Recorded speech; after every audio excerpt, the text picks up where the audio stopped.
with Paul Daner, Mark Shalafoo, from listener questions to some running gags. Insider stories, ambush life, that dad life, and respect for flags. Kick off the weekend, all right? It's the Growler Friday Show. It's Who Dey Light. All right, welcome in to Who Dey Light. Paul Daner Jr., Mark Shalafoo, here with you as you get ready for this final weekend before Christmas. Mark, how are we doing? You know, I'm doing okay. I'm holding in there for how bad the vibes are after that loss, after that snowy seat debacle, and after you breaking the internet with your sleuthing and classic sports reporting. I'm doing okay, better than I thought I would be. Yeah, people are a little down, or they're in a little bit of a glass case of emotion right now. They are. I just feel like everybody's a little all in their feelings. Joe Burrow's not the only one. Bengals fans are as well. There's just a lot. There's a lot happening right now, and it's trying to find the fun is key. Yes. What flag are you flying right now? Well, Santa. You know, the Santa Christmas flag is steady right now. There's no changing. I'm deep in the season. I'm dedicated to this season when it is this season. I think you need multiple Christmas flags. That's where I'm at now. Not just a Santa, maybe like a Rudolph goes up there, or something else. Like when it's -2 degrees, maybe you've got like the abominable snowman up there or something crazy like that. We do have a frozen let it snow flag that we, put up when it snows, which we thought about bringing in, but we did not do that. And that's okay. That's okay. I do want to say we got a bunch of stuff to get to. I want to talk. I want us to just have a little conversation.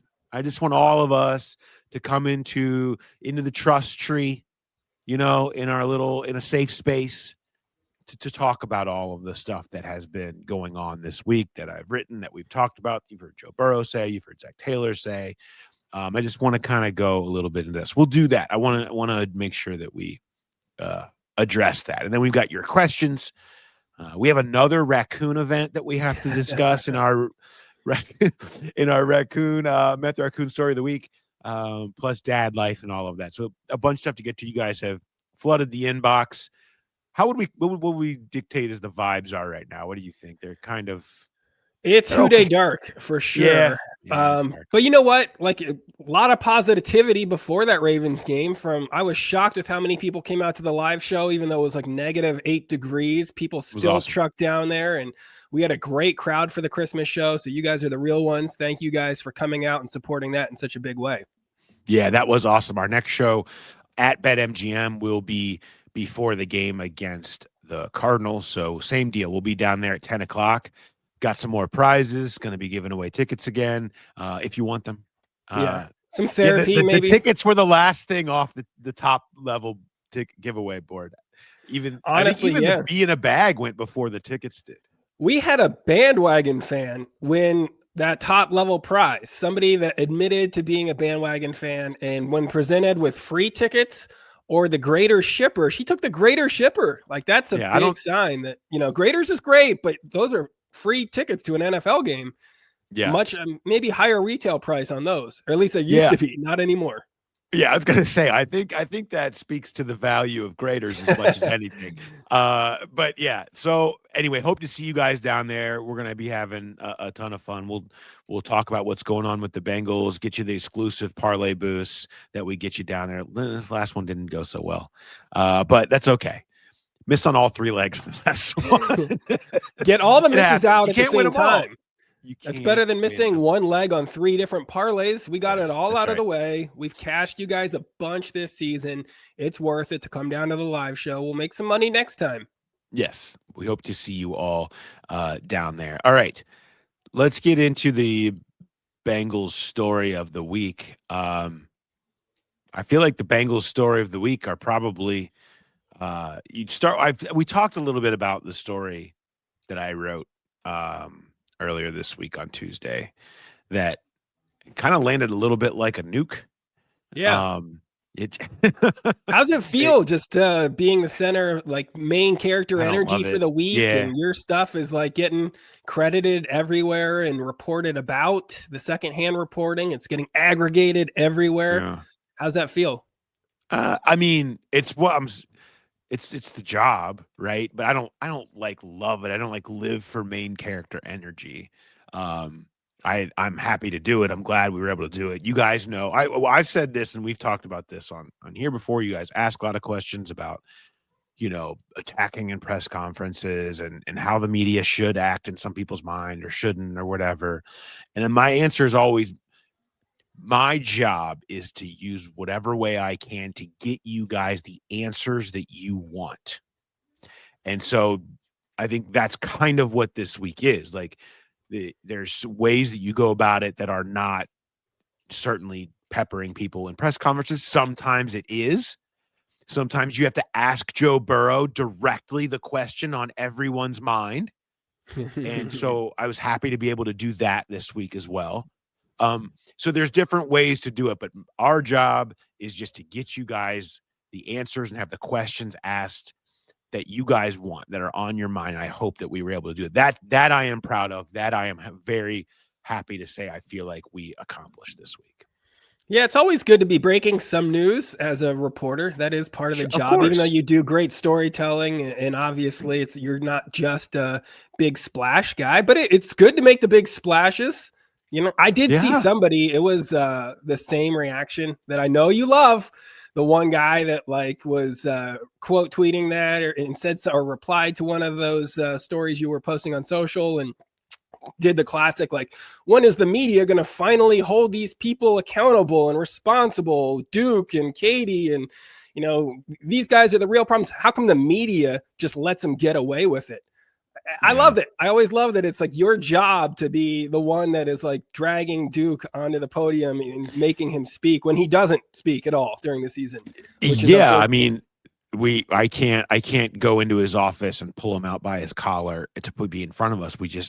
We request. We continue to request there. And I know there's some questions about that process that I'll get a little bit more into later on. But yeah, we continue to request Duke Tobin.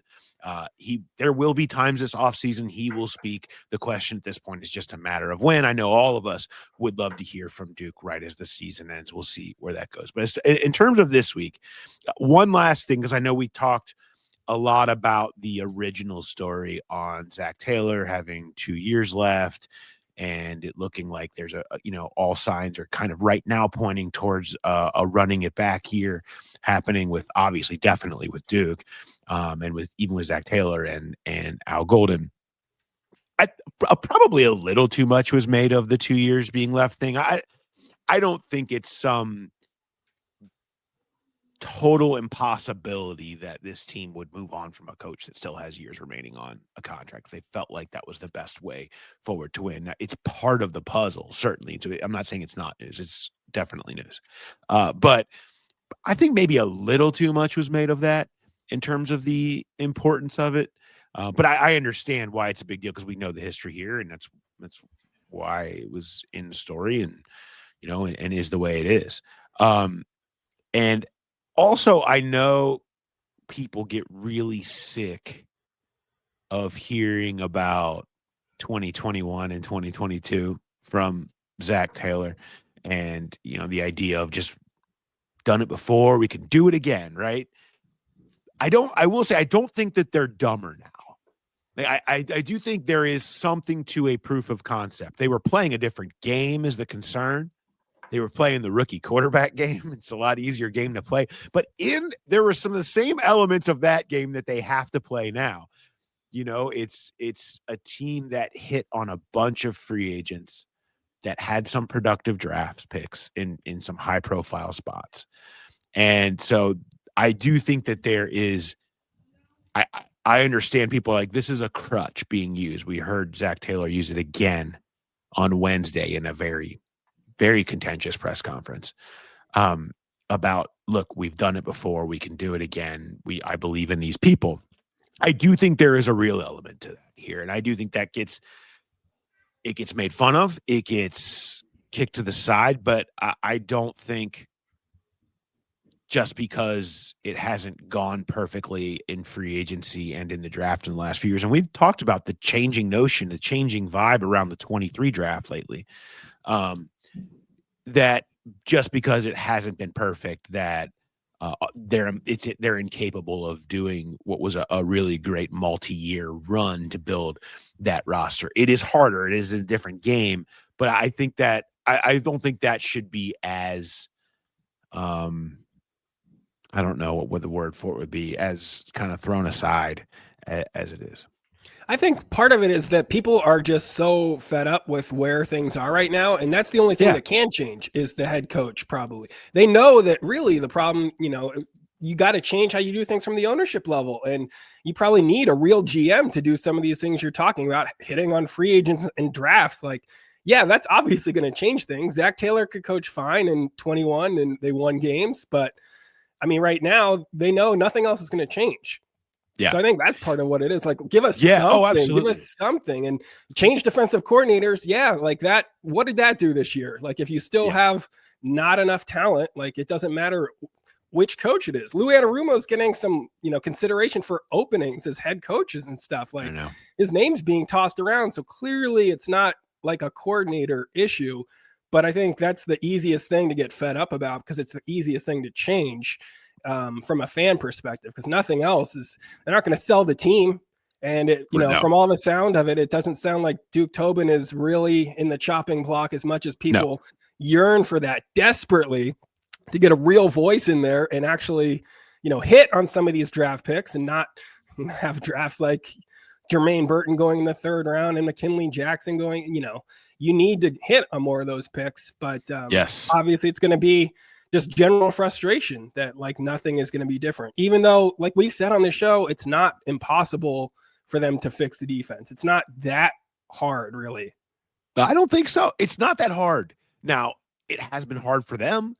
And yes, that's true. I think you're dealing with an ownership group that has, you're going to ask them to do some things that maybe are uncomfortable for them or that they haven't done as well or recently or overpay or pay for some people that and do some things financially. But it's not that hard to see how you can do it. It's a matter of, can they do it? And we talked about that with Mo a couple weeks ago, and the difference between if your trust level of being able to rebuild the defense from 1 to 10, like I think where you fall on that number line isn't on the challenge of actually doing it on paper.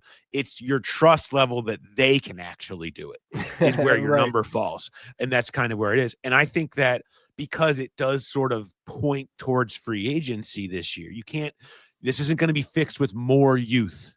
Okay. Like that's not the answer here. More Barrett Carters isn't going to fix more Barrett Carters are not the answer. This is dialing up to be one of understanding that if you're in running it back mode, this is going to be one of the most important free agency periods in recent history because you have to hit that. You have to find answers. It has to go well. You need multiple players that are worthy of coming in and making a difference immediately at multiple levels of that defense. You have the money to do it. Can they go do that?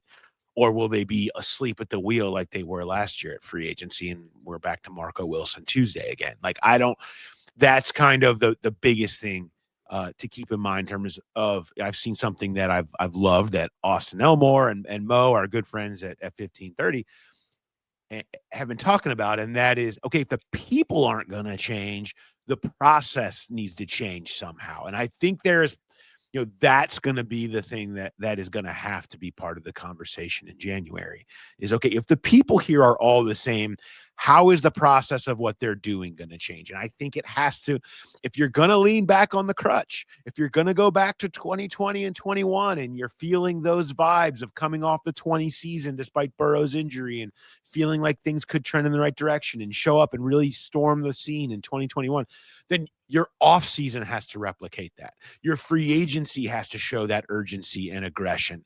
And I think that's some of what Joe Burrow was talking about yesterday. I mean, I still have some hope around this fix. Now, I will say that, like, because we talked about that last year, it's a huge offseason for the future of this franchise and how big it was. And we planned all those live shows that we were doing, like the live two-day nights with everybody on deck, because it's going to be a huge free agency. And then we did get Marco Wilson Tuesday. So they messed that up. So now we're right back in that same situation of, like, it's another huge free agency. You don't want to pay more for the same exact team. That's where I will lose all hope. If they just like franchise tag Trey and we're back to him, is he going to play on the tag? Gross.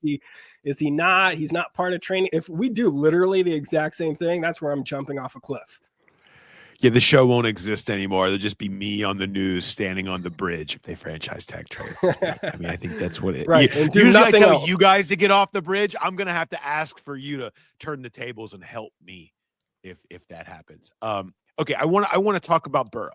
Yeah, that's the other big thing this week. Yeah, this is the other. So, I was saying last week, if you guys listened to the show about when in this space where Mark and I talked about Burrow's press conference from last week and how it gave me those 2020 vibes of everyone, the same people screaming and speculating about how he doesn't want to be in Cincinnati and he wants out and he's going to force his way out and teams are gathering around and circling to make trades. Well, we saw in I know our Diana Rossini had some of the league reaction on that of, he doesn't want out Cincinnati. Joe said it after the game. His comments were not about Cincinnati.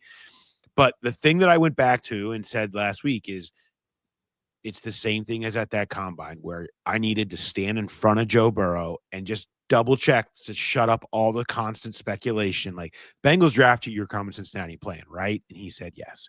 And I was like, I think I want to hit that button again because it feels so much the same.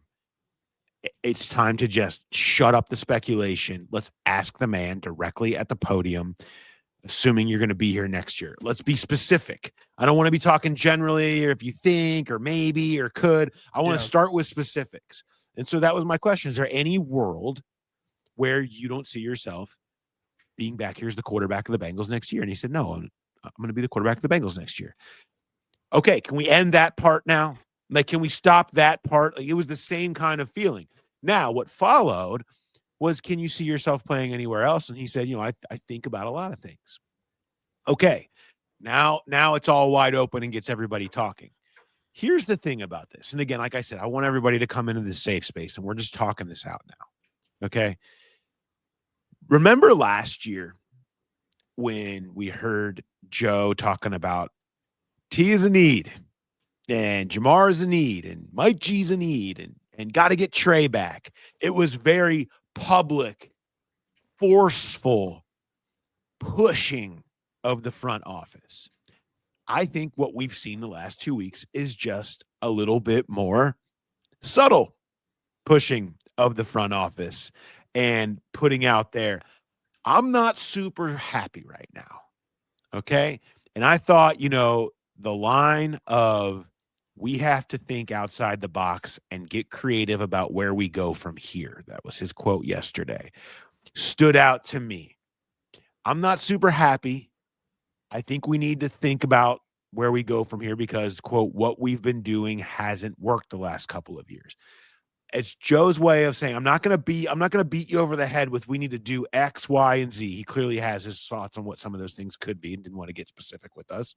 But time to think about a different way to go forward, a subtle pushing. And I think this is what Bengals fans have liked about Joe, is that you feel like he is keeping the pressure on ownership to challenge itself to be better, to not try to do the same processes over and over again and be different. I think this is his way of doing that. I don't totally take it when he says, I'm thinking about a lot, that he's saying, I want out of here eventually. I think he wants to win here. This is his place. He signed for $275 million through 2029. Picking a fight with the people writing those checks is not the way to go. Abandoning T and Jamar is not the way to go. Like, that's not something he wants to do. He wants it to work here. And I think that's what he's saying. But he also needs it to be known he's not happy about losing and getting hurt all the time. Yeah. And it's wearing on him. And so I think that's kind of a big part of it. And yeah, I'm sure that he has thought about playing other places. You would be crazy if you didn't. How about this? Hall of Fame quarterbacks this century, okay, either they're in the Hall of Fame that have played this century, that get gotten into the Hall of Fame, are Brett Favre, Peyton Manning, Kurt Warner, soon to be in terms of, this is by the Pro Football Reference Hall of Fame monitor, quarterbacks that are above the average Hall of Famer that are soon to be in. Brady, Rodgers, Breeze. Tell me something those 6 quarterbacks have in common. They all played for multiple teams. Every last one of them. This is modern day NFL, okay? And I said this after when I talked to Joe yesterday. What did you take from watching Peyton and Brady, these guys that you hold yourself up to that are who he wants to be, the best ever?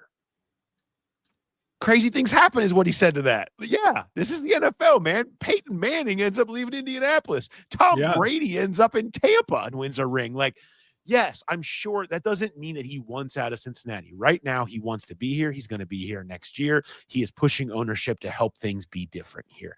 I think that is the very long-winded summation to me of what I think is kind of happening with Joe from how I'm reading it from where we're sitting right now. I mean, it does make sense if that's more directed at like the front office and ownership about how to approach things. Because when you say what we're doing right now isn't working, well, the offense sure is working. Whatever Dan Pitcher is doing seems to be working pretty dang well. And, the defensive side of the ball, they've tried some different coordinators and coaches. Maybe it's the fact that they don't have talent and players. Like maybe that's something that we could get creative with and outside the box about getting some real players for the defense. That could be something. It does seem like, we said this on this show. He doesn't seem like the Andrew Luck mindset. And I know he reinforced that a little bit more this week too, when he said he intends to play for a long time and at a high level. That never struck us as like, oh, he could be retiring or he could do that. He wants this or he wants out.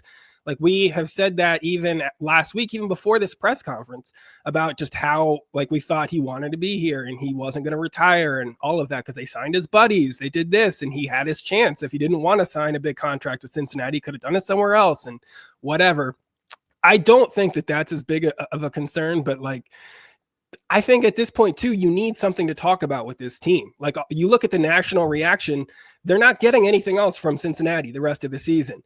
And they need talking points to help get them through these last few dead weeks. The playoff picture is going to be kind of set. What do you have? Well, you've got Joe Burrow, who's not the best clip up guy from press conferences because he is thoughtful and he pauses and gives like, his take on thing without like throwing the front office under the bus completely. So the big shows, they're going to take 10 seconds of that and then just extrapolate from that and go off on tangents and make it a lot heavier thing than it really probably is. Which, not to say there's not problems. Obviously, there's problems, and they need to frickin' fix that defense next year and get some real players and not blow an entire draft class. Like, that would be helpful. But I don't think it's quite the crisis that the national media is portraying it as right now. Yeah, I would agree. And I see and hear a lot of your response to stories that I've written this week or, the promotional social posts that I've put out about those stories and I said the clock is ticking is what it sounded like from Joe Burrow yesterday. People didn't like that, Mark.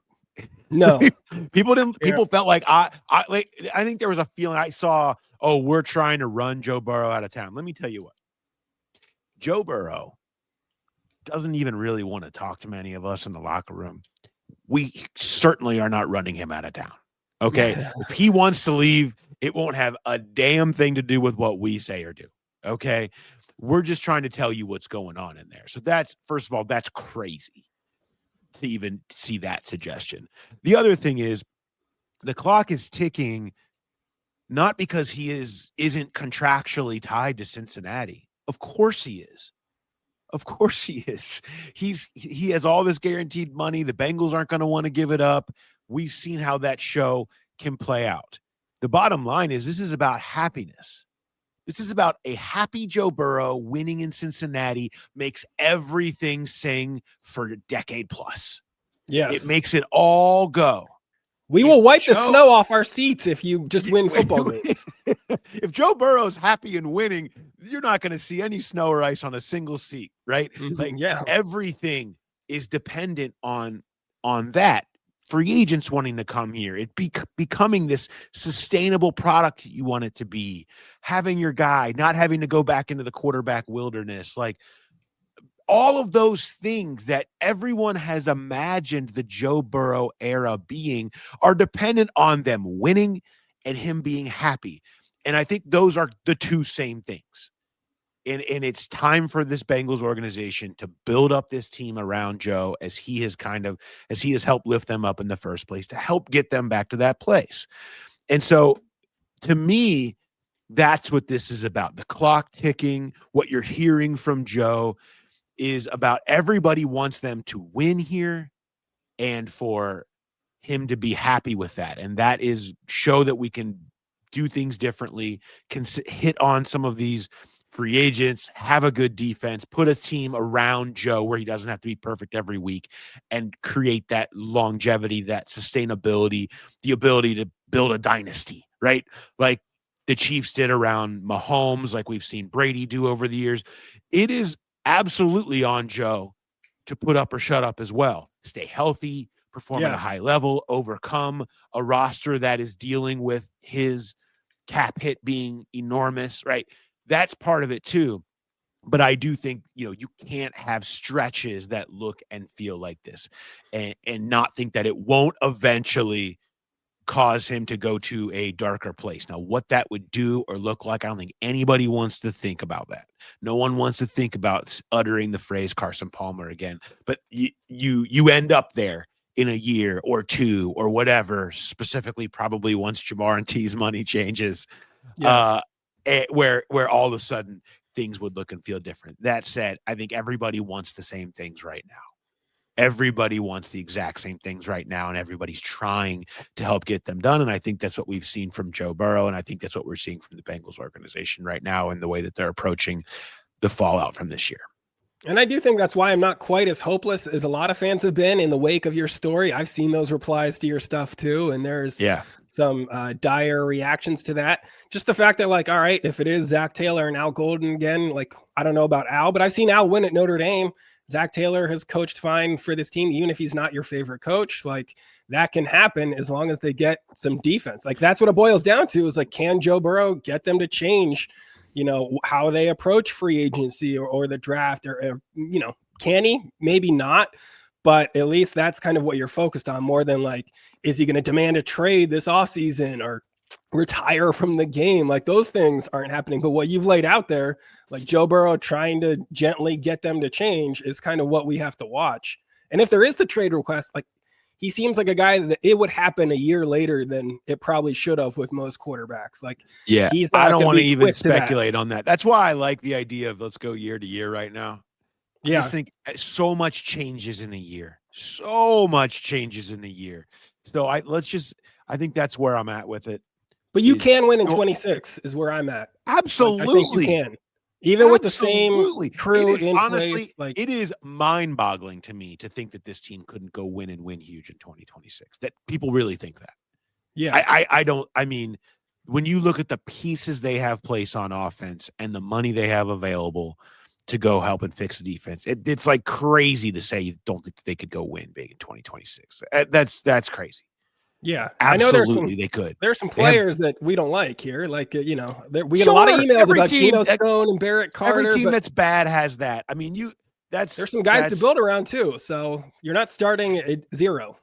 They were 6-25-1 the 2 years before they went to the Super Bowl. Okay, 6-25-1. They were garbage, hot garbage.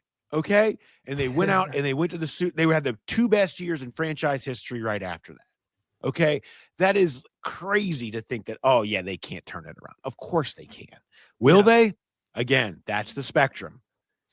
Is your belief in these people's ability to actually pull off something that absolutely can be done. We shall see. I think that's enough soapbox for right now. That that didn't feel light enough for who they like. We'll get to who they like here in a minute. And you really, if you want to feel happier and you want to feel better, let's talk about our guy, Eric Sztanyo from Keller-Williams, who is just the absolute best. Another referral, another Growl Pal referral. Love to hear that. We saw at the live show. Saw another Growl Pal turned Sztanyo, Team Sztanyo. at the live show. It's great to see that. But yeah, I mean, look, one of the best at Keller-Williams. Subscribe to his YouTube channel, which is absolutely crushing it at Team Sztanyo. Everything you would ever want to know about Cincinnati buying, selling, trends, markets, schools, everything. It's all over there. He does a great job keeping that thing going with all the most updated stuff. And if you want to buy or sell, email him info@teamsztanyo.com, SZTANYO. And in Cincinnati, you know it. When number 9's your QB, everything changes. Your confidence goes up. Your decisions are sharper. Winning feels inevitable. That's what it's like working with Sztanyo. He's got that veteran wisdom. He's got this Burrow-level belief when it's time to make a move. So Team Sztanyo, find your home, strengthen your family, and get an awesome hat. I mean, it's a great hat. It just really is. Love the branded bills. Big fan of branded bills. You can get a hat just by going to referral. So hit him up. He's also the biggest optimist right now. He's a Growl Pal, and he's an optimistic one, which we need these days. Boy, he laid out 12 reasons for optimism last week. It was honestly just impressive to even be in the presence of. He was much more optimistic than I was on social media, but I don't know. I haven't talked to Eric since then, so I hope his spirits haven't been shattered. I hope not. I don't think so. All right. Speaking of optimism, I do want to remind everybody that the Reds went to the playoffs last year. Okay. And we have a great show called Power Stacks with our good friend Charlie Goldsmith and Brian Giesenslaw. That is incredible. That are still cranking out content, and they want to talk to you about what's going on with them. All right, Chaz, we always say let's get right to it. This is Power Stacks. Charlie Goldsmith, Brian Giesenslaw, entering year 2 of what we think is the best, most enjoyable, most well-sourced, and deeply reported Reds podcast on the market. We'd like you to join the show. And if you have a business, Charlie, and I know you're plugged into the business community, we'd like those people to join us as well and partner with our show. You can get in touch. PowerStacksPod@gmail. PowerStacksPod@gmail. Chaz, how would you pitch the fun and the value of the show we do a couple of times a week every baseball season?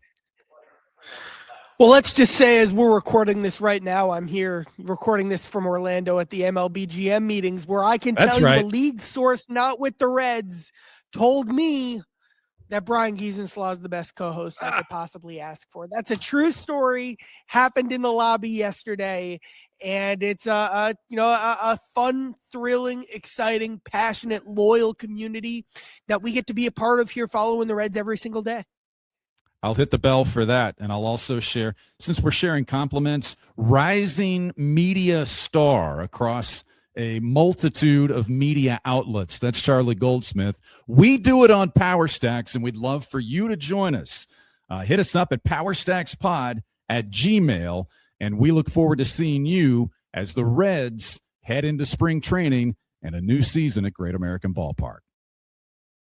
All right, make sure you hit up our good friends at Power Stacks. They've got episodes going on. We're going to have, Reds Fest is right around the corner, spring training after that. So it's not too far from maybe some hope bubbling up on that side. And they're doing shows over there. So make sure you're following them over on YouTube as well, the Power Stacks YouTube channel, and get all their stuff, get all their alerts as well, along with us. All right, do we have some questions, Mark? We sure do. Brian is kicking us off here. He says, Paul and Mark, your podcast is genuinely the only thing that's made this season bearable. I went to the Denver game, and to kill time beforehand, I wandered into the Denver Art Museum. As the season has gotten progressively worse, I found myself going to more and more art museums. The only thing keeping me from fully becoming a full-on art guy is your podcast. So thank you for saving me from a life of history and joy and timeless beauty, and instead keeping me locked into this bottomless pit of misery. And he wants to know if we have any updates on Jay's kicker league, if he made the playoffs, and if he had Evan for that absurd Thanksgiving game, and has a big shout out to Mo, because after every loss or baffling decision, he goes through that usual fan cycle of anger, sadness, and staring into the void. But by late Sunday afternoon, he finds himself thinking, Mo's going to have an all-time rant about this. So please pass along my appreciation. His misery is a comfort to the rest of us.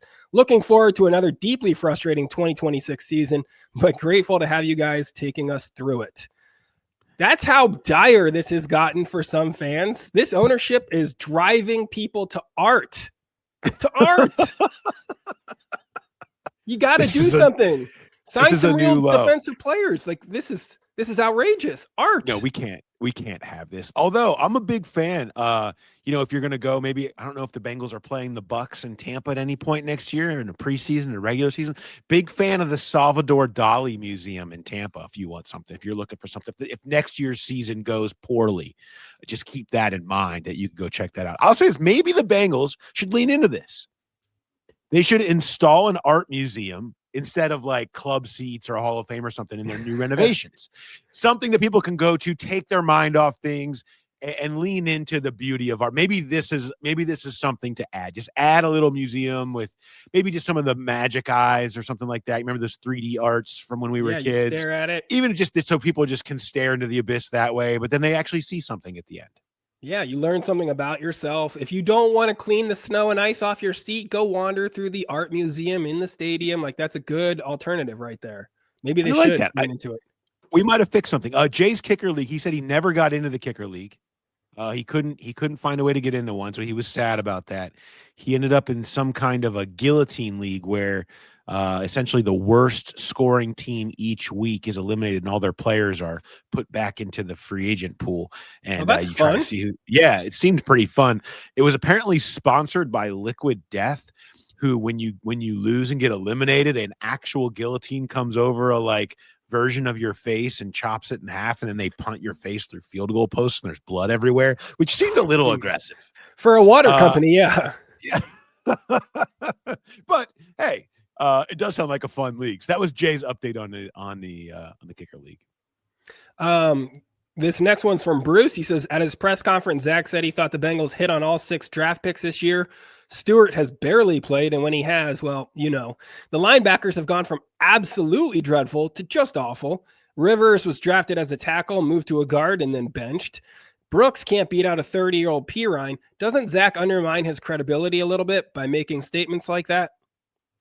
It's certainly an optimistic lean, shall we say, but I don't think you can write off this draft. Stewart, I think he hasn't been great when he's played, but I go back to, I remember a year, Michael Johnson. Remember Michael Johnson used to play for the Bengals, and he went to Tampa, played through like a high ankle sprain and truly was just a shell of his former self, and then eventually kind of got better. And it was the first time I remember hearing about how these high ankle sprains are just debilitating over your entire season when you get these early in the year, especially. Like, they're just really hard to shake, especially when you're so dependent on bending the edge and that turn, and like all the ankle flexion is such a huge part of that position. I think that was a big deal for Shamar, who we talked about in camp was just teleporting around the edge. Like, he has a lot to learn. He needs to play. When he's been out there, you're right, it has not been great. He seems to be going in the wrong direction more often than not. He also has almost no reps. I'm not kicking him to the curb like bust, he sucks. I think he will very much benefit from however much he can play down the stretch here, having a full regular offseason. There's no reason to believe that he'll be in some idiotic contract dispute at this point. So hopefully next year, I'm not kicking Shamar Stewart to the curb. Demetrius Knight, I don't know, man. I'm not sure about that one. Fairchild appears to be a hit. Yeah. I think things have gone well there. Barrett Carter, I know that people have problems with him and he hasn't been great. I'll just say this. The last 4 weeks, he has 1 missed tackle and 9 stops. He is still pretty bad in coverage. But at least you've seen the improvement. You've seen it getting better. I do think he is more there from an intangibles perspective, the type of people that you tend to bet on getting better over the course of off seasons. Like we talked about this with Chase Brown and Andre Yosevich. They're built the right way to go out there and tackle it in the offseason, understand what they need to get better at and go out and do it. Those two did that, and they had that big year 2 leap, right? Like you buy into guys that are built the right way about it. And I think that Barrett would probably fit in that category. No, you don't want to be betting on him, definitely doing that. You need other real players around him. But I do think that in a lesser role, I like Barrett Carter, not in what they've had to do with him this year. Jalen Rivers, I don't know. I mean, he's a 5th-round pick. I mean, maybe he turns out. I think there was probably, for a 5th-round offensive lineman, I actually think it was probably a more productive year than you would normally expect. And considering the history with this team in mid-round linemen, it was actually way better than you probably ever would expect. They actually had some competent games out of him, which is a step in the right direction. And I'm not writing off Taj Brooks. I think he had a good camp. He hasn't really done anything. You're not going to put him out there in place of Samaje Perine. Like, Samaje plays well. He knows how to protect. Like, he's Joe's guy.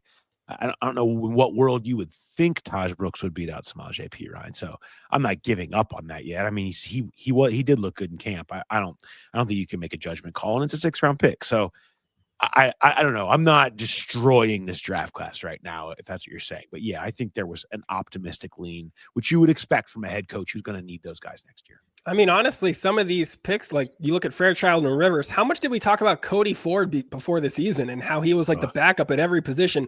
I thought we would be seeing a ton of Cody Ford this season. We really haven't. Like, we haven't had to rely on him for big stretches. Reisner has played well. I don't know if he gets brought back, but like, he can't be super expensive, but he's had a good season. So like, you look at some of the moves they made there, like it worked out. I don't know. They need a swing tackle. Like, they're going to need a backup swing tackle in a big way. They should probably put that's the one decent investment that you'll need to see from them at some point. But yeah, of all those picks, like even Stewart, I do think he could still be a player at this level. Like you said, obviously that injury is tough to deal with. Barrett Carter is an interesting one for me. And because I've seen you and Jay and people report about like his mindset and how he's like accountable and, good leadership qualities. The thing that keeps me hopeful about him is because he does have a lot of athleticism too. Like, he's got some physical tools that, like, maybe if he's not starting next year and he's more of a backup, he could develop. Like, from the same mindset, we've heard some of that about Josh Newton. Like, he's got great leadership potential and this and that. I don't know that he's got the same physical ceiling that Barrett Carter might have. So I'm not as hopeful about Fig actually figuring it out and becoming a starter. But Barrett Carter, like, maybe he could develop in the background for a year. I'm not going to completely give up on that because it's a 4th-round pick, but I understand the frustration with him because having your 4th-round pick starting is kind of insane. Yeah, I mean, I think he's unfortunately had to go out there and embarrass himself like most 4th-round pick linebackers would, having to start next to another rookie linebacker this year. And there are exceptions to that, but largely it's going to look bad. And he has gotten better as the year's gone on. I still don't know if he's going to can be a real guy or not, but I'm not going to give up on him because he was a rookie linebacker who got exposed in the middle of a bad defense when he probably wasn't ready for that anyway. So our next couple questions are directed at the front office, at Katie and Duke, and just the fact that like they are never talking to the media.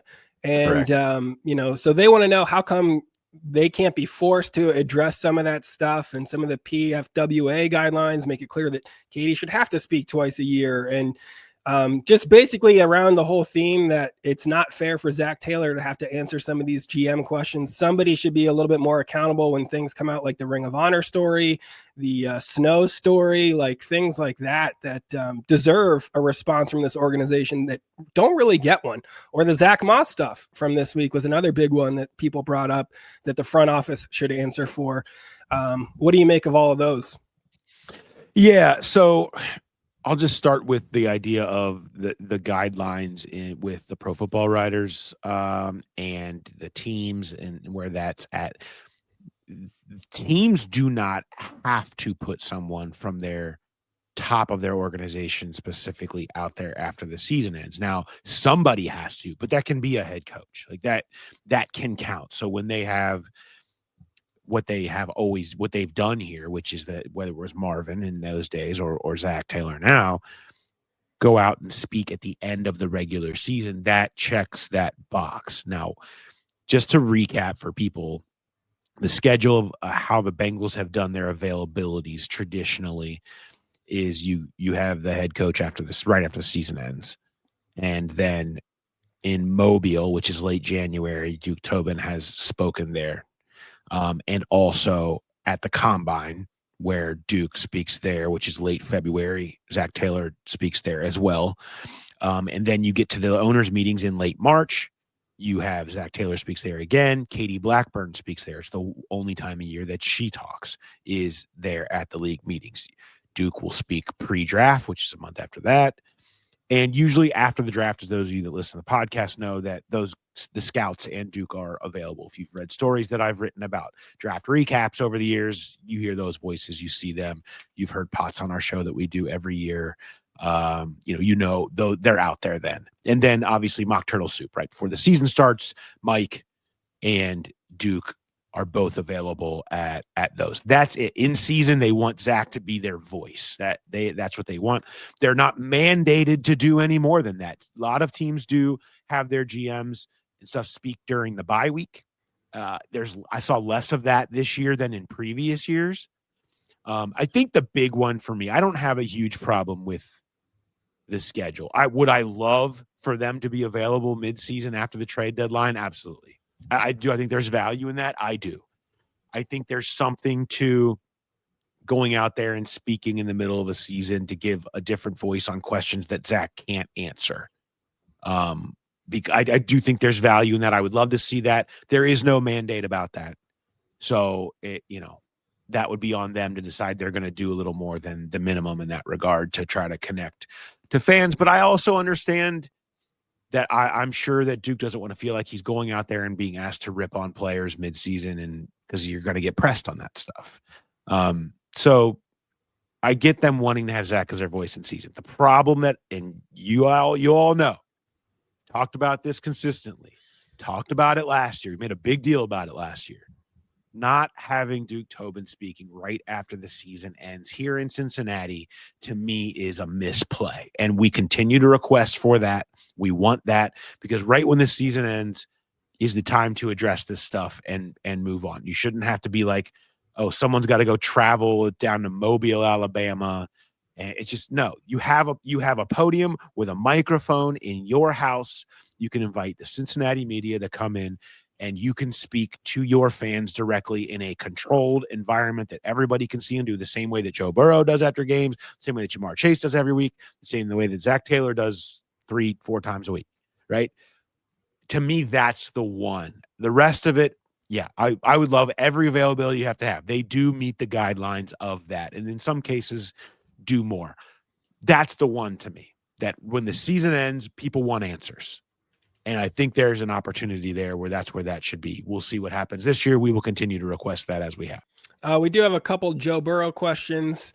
I'm going to kind of combine these. I guess one is making the point that, like, Joe Burrow, the big mantra lately, especially in the national media, 3 years of no playoffs with Joe Burrow, Jamar Chase, T. Higgins. Like, that's the big overall theme. This is your failure as an organization. And one person feels that Joe's not getting enough criticism in that, since he did miss huge chunks of two of those 3 seasons. So, like, he should own up a little bit of that. And then another question about, like, whether he should still be playing these last 3 games or whether you would shut him down if you were in charge of that. I got to tell you, I'm a little more concerned about his mental health than his physical health right now. When I watch, like, there's no real sign of the injury. Everything seems to be okay. He seems to be more than good enough to protect himself back there in terms of the way he moves. I don't think the toe is really much of a thing. I do think him going out there and winning with his teammates on this team would help him mentally get into a better place. And so I think there's value in that. And I'm probably more concerned about that value than anything. That said, if he gets hurt, I never said this, and we're going to delete it off the podcast. Yeah, we will destroy the tape. Yeah. Just get rid of it completely. Yeah. We did get this one. Somebody that wanted some follow-up here. I think this is Mike. He wanted follow-up on your conversation with Mo. He says that he feels like maybe you lost your fastball. Listening to the midweek pod with Mo, with all of the stuff surrounding the weekend and Paycor debacle, one screaming question was left unasked. Actually, a couple. Mo's daughter's third grade basketball team. Did the combined score of that game beat the Ravens? Did the team cover? Were there still wristbands? And most importantly, did Mo get ejected for arguing with a most likely highly paid team who was reffing the game? Paul, we expect true journalism out of you. This needs consequences. So And then he says that you should produce a mock draft weekly as your punishment until the combine. No one's going to make you do that. And I can do it. I can answer it. That. I can answer this. I actually, during a break on my Tuesday with Mo, I actually did discuss. I asked him how the game went, and apparently they lost 46-9. It sounded like they went against a team that had like basically damn near an all-star team with some girl who looked like she was 13, and then another girl who played like Angel Reese. And so apparently it got out of control pretty quickly. He was mostly trying to figure out how they got 9. Because he said they didn't shoot a single free throw and they definitely don't shoot threes. He's like, so I don't know what happened and how they ended up with 9, but it didn't really matter because 46. So yes, the number was over the combined Bengals Ravens, and it was apparently quite the tilt there in that third grade girls game. 46-9 is a tough watch. And I've seen some tough basketball games. Basketball is a sport, especially third and fourth grade, where you can get a huge disparity. Like if you get one kid that's a little bit taller and can rebound and shoot, that's the ball game right there. I think that's what happened. Yeah, you get some really crazy scores on that front. As a youth soccer coach, I would never allow that. My third and fourth grade teams would never get blown out. This one is from Chris in Rhode Island. He says he's a self-proclaimed biggest Growl Pal in Rhode Island. As always, love all aspects of the pod. And Paul, you are not the only father teaching life lessons through blackjack. Ooh. 2 weekends ago, my family traveled for an out-of-town wedding. On the plane, as I was listening to the Growler podcast, my 7-year-old son turned and asked, "What's insurance?" It turns out he had been playing blackjack on his personal in-flight entertainment screen on the plane for the prior 90 minutes. We laughed as I told him insurance was a sucker's bet. He had no idea what that meant. 3 days later on our return flight, we watched the Bengals-Bills game together as the Bengals imploded in the fourth quarter. A week later, as the Ravens' loss was winding down, he said, "There's always next year, Dad." The real sucker's bet was thinking the Bengals would run the table to sneak into the playoffs. What's worse parenting, teaching your child how to play blackjack or indoctrinating them into Bengals fandom? P.S. Does the Daner house hit or stand on a soft 17? Yeah. Well, I mean, first of all, Chris is an elite inner circle Growl Pal who is always on top of things and clearly checking multiple Growl Pal boxes here in understanding what's going on, listening to past shows. We stand. The dealer stands in my house on a soft 17. My 6-year-old hits and my 8-year-old refuses to play because she's scared of such decisions. So that's kind of their personalities a little bit on that. So if you're asking about that, yeah, I mean, these are good. These are good important. I'm glad to know. I feel better about what's happening with my kids now, rather than just blackjack for 90 minutes on a screen unaware. I'll take that. That's good discipline from a kid that young to be able to sit there and play a game like blackjack for that long. You got to get that kid at some real table. Get him to some church festivals is what he needs to do. Start making some money off this little kid that is finally understanding how to play blackjack. Yeah, and sometimes in blackjack, your team wins. That's true. And so I guess if we're judging which one's worse, I probably would say, blackjack's all right by me. So keep sending all of those questions to the Growler podcast at gmail.com. We did get one ambush question here from Dan. He said, of anybody I listen to, I think I need Mark's help with this. A particular pet peeve. I hear a very common refrain from the Bengals fan base and even the media in reference to how the Bengals operate. They say the definition of insanity is doing the same thing over and over, expecting different results. This saying is so pervasive in our society that I hear it all the time with seemingly no one challenging it, because that is, in fact, not the definition of insanity. It may be an example of an insanity, but it's not the definition. Can you please get the word out to the Growl Pals, Bengals Nation, and general society? That is from Dan. I'm totally with you, Dan, on this one. That is not the definition. It is insane when people say that. Is what really drives me insane, is that people just assume that is the definition of insanity. It's a little secondhand insanity from that one. It's funny, if you go into Merriam-Webster online under the word insanity, there is an actual paragraph totally separate as it says, did you know about the fact that people do this? It says that it's often quoted that insanity may be defined as doing the same thing over and over again, expecting different results, while the job of lexicographers might be easier if they were allowed to use witty sayings instead of precise definitions. Such laborers are not within their purview. The straight facts about insanity are these. It has been in use in English since the late 16th century for the first 200 years or so, carrying on the literal meaning, the condition of being mentally deranged. In the 19th century, it began to take on a looser sense of extreme folly or unreasonableness. In modern usage, insanity may be found in both sentence, but you may tell your brother that trying to skateboard while holding onto a car is insanity. But you can't go using these crazy phrases thinking that this is actually totally wrong. And I'm talking to you, Nick Lachey, who does that a lot. It's about time somebody called out Nick Lachey for his misuse of words. I'm glad that we're getting to the point of this. I also love the dictionary shade. I love some dictionary shade thrown in there about like, yeah, it would be a lot easier if we could do this, but we're the dictionary. We don't do that. Way to put people in their place. I don't know that anybody's actually going to that step to look up the definition of insanity. Nobody wants to check sources and facts anymore. That's just the way of the world. What is the Growler bet this week? Growler bet this week is going to be there. You know, the Dolphins have an explosive running game, number one most explosive running game in football over the last, like, really since about week 9. And in that same time frame, the Bengals defense gives up the most explosive runs. In fact, more than almost anyone. The last 4 games, they've given 15% of opponent rushes against the Bengals have been for explosives, which is 12 yards or more. The worst besides them, 31st, is Carolina at 10.7%. League average is 7%. Bengals, you know, for as much as we've talked about them getting better, they've still given up explosives, and that's what the Dolphins do best, specifically Devon Achane.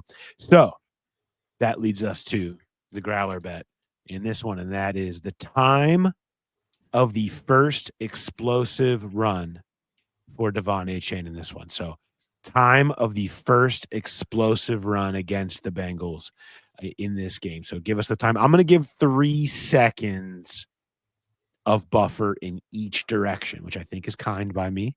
So you got a 6-second span essentially to try to hit.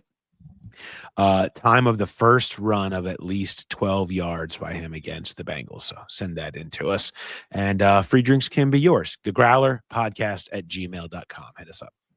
All right. We do have a Growl Pal Spotlight this week. We heard from Tyler, who's looking for a kidney. Little update from him. He does not have a kidney yet. We still need to find this guy a kidney. Come on, Growl Pals. Come on. You guys have some extra kidneys out there. Some of them are probably in good shape. So throw one to Tyler. He does say he's not writing on his own behalf, although he still doesn't need that kidney, but for a charity called Project Game Day.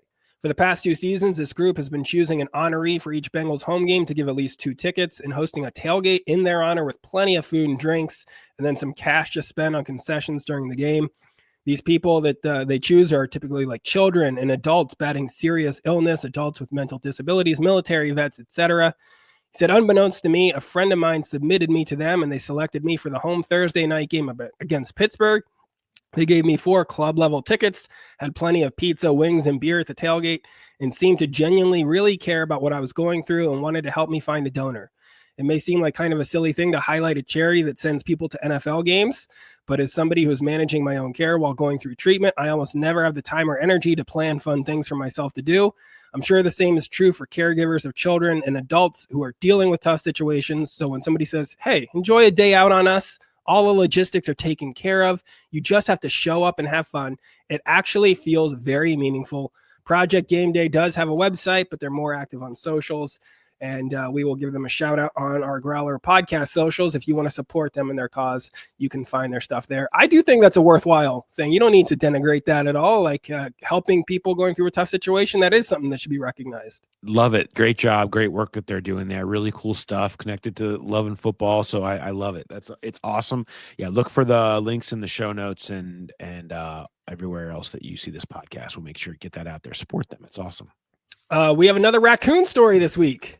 Oh, right? Huge news. Super excited about this. We do. Another raccoon story. Of course, we had the raccoon that went national, went on Saturday Night Live last week, the drunk raccoon, and then raised a bunch of money. They like $200,000 thanks to a drunk raccoon. Great. That's awesome.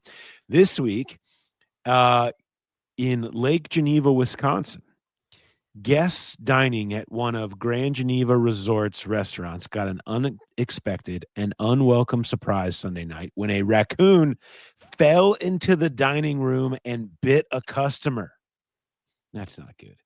The sheriff's office had to show up there in the dining area at Ristorante Brissago when it came out of it says it looks like the raccoon fell through the ceiling of the upscale restaurant, landing in the dining room, and a guest attempted to grab it and was bitten. Don't grab it. Yeah, what is a guest doing? Don't do that. A wildlife control expert named Matt Snorek said he was called to help manage the situation, and he said it was quite a large raccoon. So he was on it for 25 minutes. I was on the way there as this thing was brawling, scratching, and hissing. Yikes. That sounds truly awful. My only thought was this, you know how they say there's no such thing as bad publicity? The Grand Geneva Resort would beg to differ. It can't. That's not good. It's just not good for them right now. Raccoons falling from the ceiling and biting you while you're trying to eat. That's just Now, if they were going to rebrand as an escape room, which is very popular these days, that's a little bit more appealing. Like, come to our fine upscale restaurant and what's going to fall through the window or come through the door that you got to get away from. That's a little bit more exciting. I do like the raccoon. It's like, I'm going to bust into this rich, nice place and bite a rich guy. Fight the rich. He's going for some class warfare for the raccoons. They're forced to eat trash. Now they want to go eat some upscale fine dining. What happened to our little guy? Is he a folk hero now? Was he set free like the drunk raccoon? They killed him. Oh, yeah. Well, that's a bummer. He was euthanized. Kill the rich guy that started the fight. You put hands on a raccoon first. The raccoon fell. The raccoon. Raccoon didn't bite him until the guy put hands on him.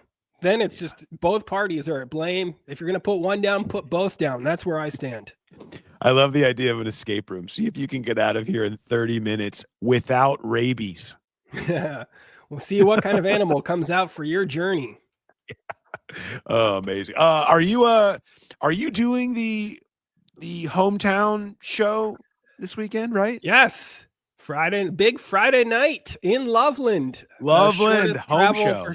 Traveling for me all year. It's just going right in my own neighborhood, doing a show at the Landing. I think there are still a few tickets left for that. So if you want to come out, and it's going to be an interesting show. It's going to be different from the normal show because I'm going to have to change a lot of names probably and stories that I tell, since there are some Loveland people that figure prominently into some of these bits and jokes that I've been telling all around the country. So I'm going to have to get a little bit delicate with that.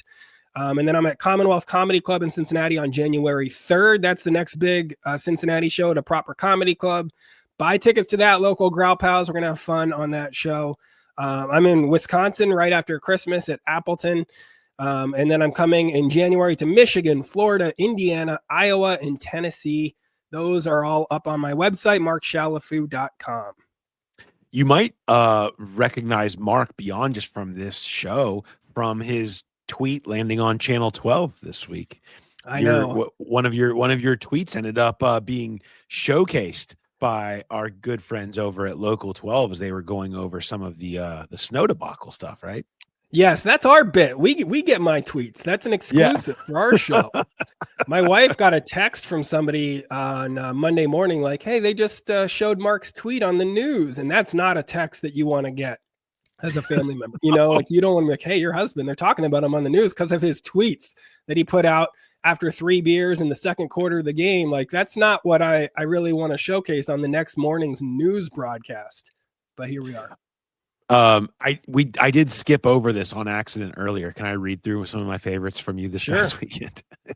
I'll count down. I have 5 this week. 5 was, quote, we didn't remove snow from the seats because it's easy to do, and as an organization we refuse to do anything easy, end quote. I thought that was well to the point. And what a bad quote. I don't know who said that. It was I don't know what person in the organization thought that was a good quote to give to whatever news place that was that hit him up about that. But, we focused on the aisles because removing snow from the seat is easy. Do the easy thing then. Do it for the fans. If it's so easy, You're just throwing it in their face. Number 4, Yoshi doesn't get a jacket till he makes a play. I like that one. Yeah, he dropped the ball. We're not letting this go. Not letting this go. Number 3, took 14 games, but we finally have complimentary football. Everyone sucks. We wanted to see it, at least the first part. It's what you wanted.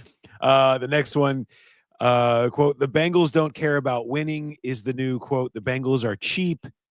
Both are untrue. They're just very bad at it, which is arguably worse. Yes, that's the more concerning thing. That the front office will spend money. They just don't do it well. Yes. And number 1, this team just doesn't look right without Jermaine Burton. And that you cannot debate. You can't debate it. They've looked as bad as they have in a long time. Have played poorly since they got rid of Jermaine Burton. There's no way. Maybe an unsung locker room hero, that guy on a team that needs leadership. Could be him. Maybe he was the guy holding people together. Well, you know how it is in an office where everyone hates the same person, right? Yeah.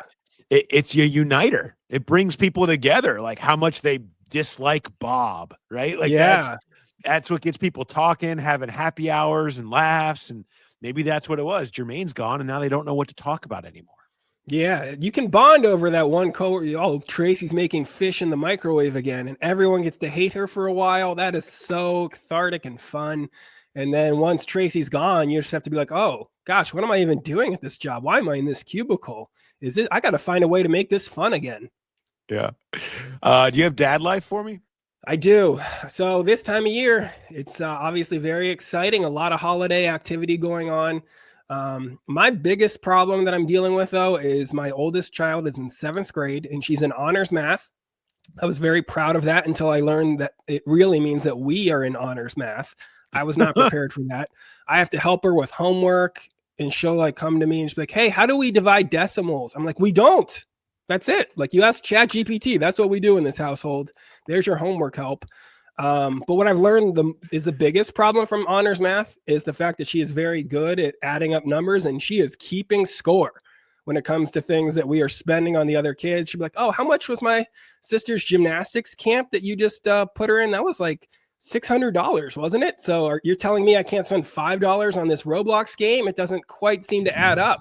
And that's the kind of math I don't want her doing. You can't have the kid that's keeping score. Because I don't know what to say, except like she's trying to hold things over her head. Like, oh, how much was that Invisalign? You can't hold that over your siblings' heads. You don't get to go to Disney World by yourself because one of the kids need their teeth fixed. Like, that's insane. The only defense I have is that she is the oldest. So I can say like, hey, you're the only one that doesn't have to wear hand-me-downs ever. So look at this bill for clothing over the last 12 years because you're going to have to eat some of that if you're going to talk about fairness. I really do not like when the math gets harder. That's making me quite uncomfortable when that shows up. We're not math people. Is your wife a math person? Can she help? No. I mean, but I mean, it's just once you reach a certain level, well, we all do the same thing. Like we don't do this. Like people, we're not out here doing long division on scrap paper. You know, it's just not a thing that's going to happen. So I don't carry one anymore like that. I don't do any of that stuff. Figure it out. I don't know. Oh, it's great. What's going on in your world? You know, we like to do ice skating over in like usually in December, January. The girls really like it. They think it's, you know, fun for them to do. And we usually go, our good friends up at 50 West, they have the ice skating rinks, and we went up there the day that they got off for cold last week. Oh, wow. We went up there and we thought it would be packed, you know, on like a day where the kids were off school, ice rink. It actually warmed up a little bit in the afternoon. There was like nobody there. Like, oh, this is really cool. This is great. But what I realized was something has happened in between this year and the last couple of years. They have the little, you know, do you ever go on ice skating where they have like the blue, like the things that help the kids stand up and practice so they don't fall all the time? Well, what I would do is go out there and I would go behind my youngest and hold on to it, and she would hold on with her skates on, and we would just go fast around the outside. It was a lot of fun.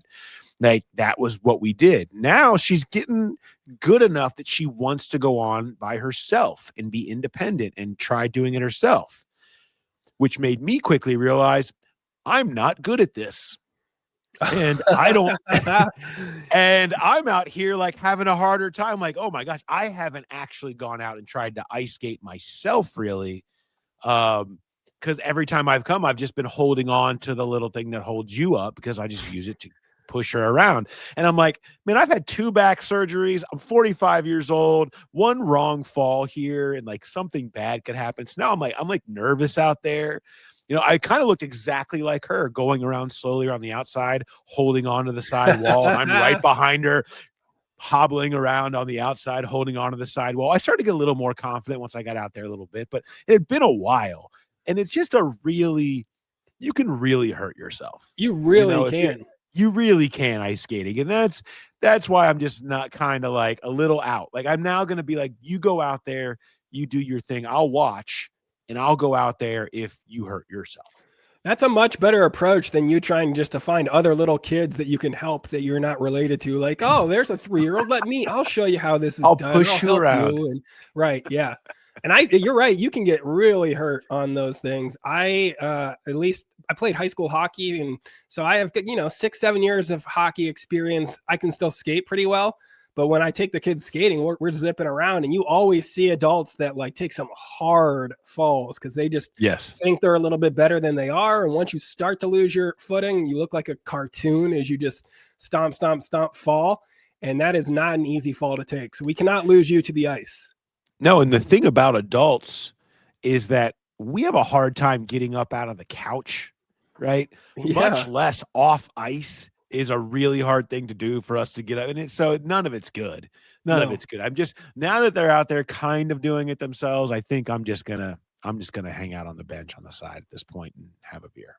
Yeah. That's a much better spot to be in. Let them take some falls, it's all part of growing up. Yeah. Growing up. And if there's real issues out there, then I'll hop into service. Okay. I'm here for it. I'm just not going to do it anymore. Or would it be more embarrassing if I was out there by myself on the little blue pusher thing, just going around in circles really fast, weaving in and out of younger children, without ever actually going on my own? I don't know which is worse, because I would do that. I actually had fun doing that. Yeah, if you came with like your own modified aid that you had built yourself, that would be worse. If you're like, here's my ice skating cane that I fashioned so I can not fall down and still go fast. I like it. All right. Good stuff. Fun show? It was a fun show. I had fun. Sometimes there's serious topics. Sometimes there's real topics. I told you this morning we were going to go do our recording like normal on Friday morning. And I was like, I got to get this stuff. We got to get this off my chest. There's stuff that's got to be said today. There's too much conjecture out here that's happening in the Bengals verse. We had to get it all out there. So we did. There was a lot to get out there. We did. Thank you to all of you that have followed along and listened and hung out towards the end with us. We certainly appreciate all the ones that stick around through dad life and everything else, because there was a lot to get through today. So. Yeah, you had to embrace your main character energy for the week. And I think you did a good job of that. Yeah. And we got to a good place by the end of the show. Yeah, we did. All right. I will be in Miami this weekend, which I'm marginally I should be more excited about. Yes, you should be. I'm not.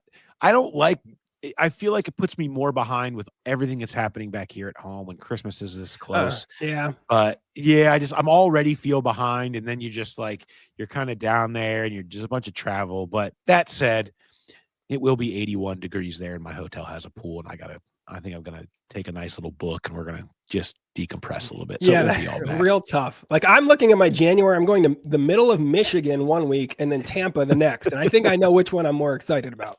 Yeah, exactly. So I'll be in Miami. Walkout coming your way after the game against the Dolphins. So keep an eye out for that. All right. Thanks everybody for listening and for watching this week. We'll talk to you next time. Have a good one.